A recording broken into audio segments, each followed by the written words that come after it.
everyone, so here is a video that I promised you while my crafting room is in progress of being completed. So here I have two beautiful Florence ceramic figures. One is real and one is fake. I had actually asked a friend if he knew which one was real and which one was fake, and he pretty much was able to tell from the get-go which was real and which was fake. That is the problem with a lot of these products, and eventually will put the company out of business, was that so many fakes were produced that they just couldn't keep up with the lawsuits, and eventually Florence Ward did have to shut down Florence Ceramics, also known as Florence of California. When I originally had bought the fake one, I had looked at it on Instagram and Facebook, and I couldn't tell until I went and picked it up. I really didn't even check when I picked it up. That was my own fault. Florence Ceramics was created back in the 1940s by Florence Ward as a way to combat her depression once to losing her son, and around World War II, where her other son was in service to the military, and her husband was in service to the government. So she did a lot of research on historical dress and made these beautiful ceramics, and they did very well, and as you can see, they're very beautiful. But the problem is, again, there were so many fake ones made that eventually she just couldn't keep up with all the lawsuits and eventually shut the company down and sold it. But Florence Ceramics are no longer in production. It was about 1964 when they finally ended production on Florence Ceramics. So I'm going to go ahead and tell you which one's real and which one's fake. This is the real one over here, and this is the fake one.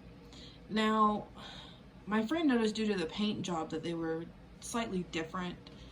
So that's true too. The paint is a little bit better on this one than it is on this one. But if you look at them dead on, you really can't tell. With Florence Ceramics and with any ceramic company, you really need to look at the bottom. So I'm going to go ahead and tilt these back. It's the reason I have a cloth down. This is the fake one again, and here's the real one. Now, with Florence Ceramics, there's always the stamp on the bottom, but there's also the name of the doll or the ceramic piece. This one's painted entirely. Let me bring it up to you guys. So there is absolutely no markings. The entire base is painted. It's a flat paint, so you really, even if you feel along the bottoms, there's nothing underneath this. There's no imprint, nothing. Whereas with this lovely lady, and she's kind of heavy, you have the Florence marking, you have the initials, and then you of course have the name of the ceramic figure itself.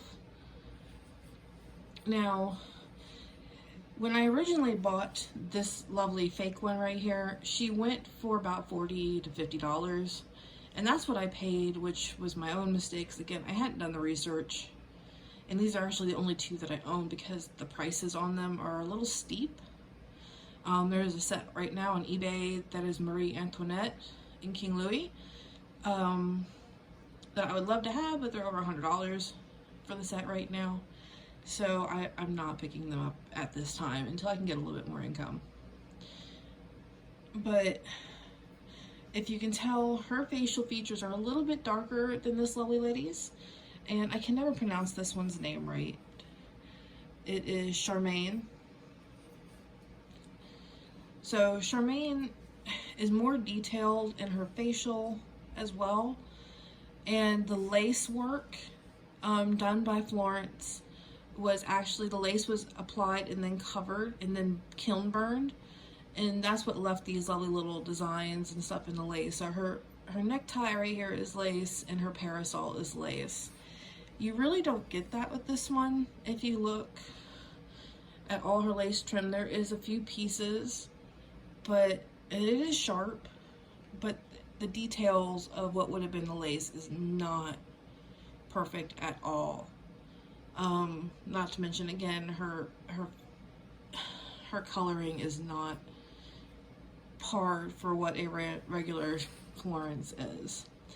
So I did pay full price for her, and she was marked as an authentic Florence.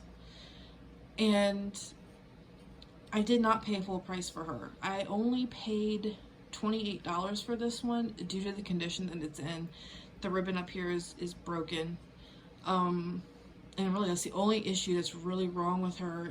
She's got a few scuffs, but other than that, she's in really, really perfect condition, minus the lace right here. It did get broken. She was originally marked at $95. The seller marked her down to $28, and then I got an additional 15% off. Or 10 to 15%. I can't really quite remember. But there is no other damage done to her. I hate picking her up because I'm always afraid I'm going to drop her. Other than her lace ribbon is broken, but her hat is in perfect condition. The flowers on her hat are in perfect condition. The umbrella is in perfect condition. But the downside is I paid less for a real one than I did a fake.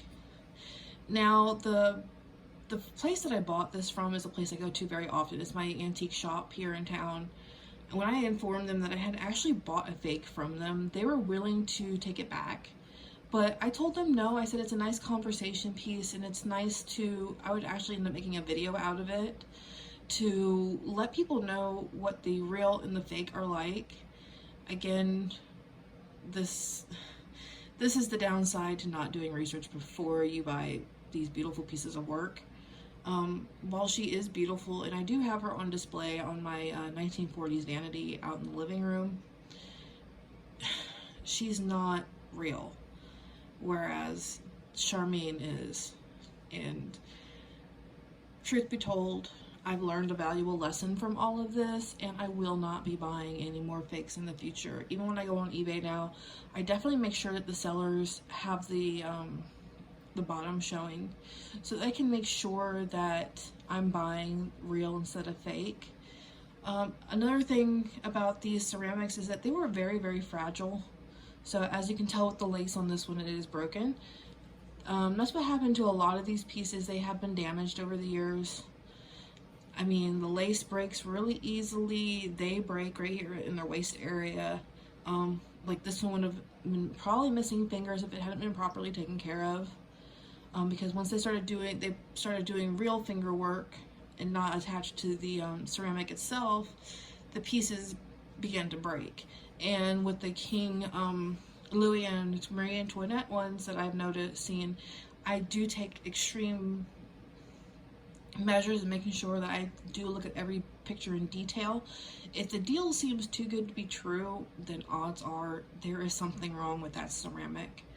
And I have noticed that with a lot of the Florence Ceramics, is that once they started doing this type of work, the fingers were missing, or if there's any type of attachment that's not attached to the ceramic itself, they do break quite easily. Which is why I was shocked to see this one in such good condition, but I didn't really pay a full price for her like I would have for her if she wasn't damaged. The only reason I started collecting these was Angela Clayton.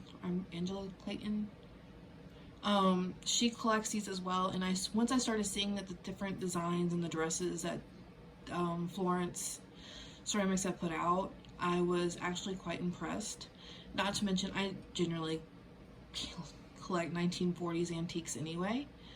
But these were just so beautiful that I decided to start buying them myself, and these were both bought at the same antique store that I go to. So, hence the reason I got a deal on her. I didn't get a deal on her. Like I said, I did pay full price, asking price for her, but I did not pay a full asking. Well, what was the new asking price for her? So, again, there are times that you do have to be buyer beware. Make sure you're getting what you're actually paying for, and you don't end up with a situation like this where you have a fake on your hands, and really this has no real value to it because it's not a real Florence. Did the seller know that she was selling a fake? Probably not.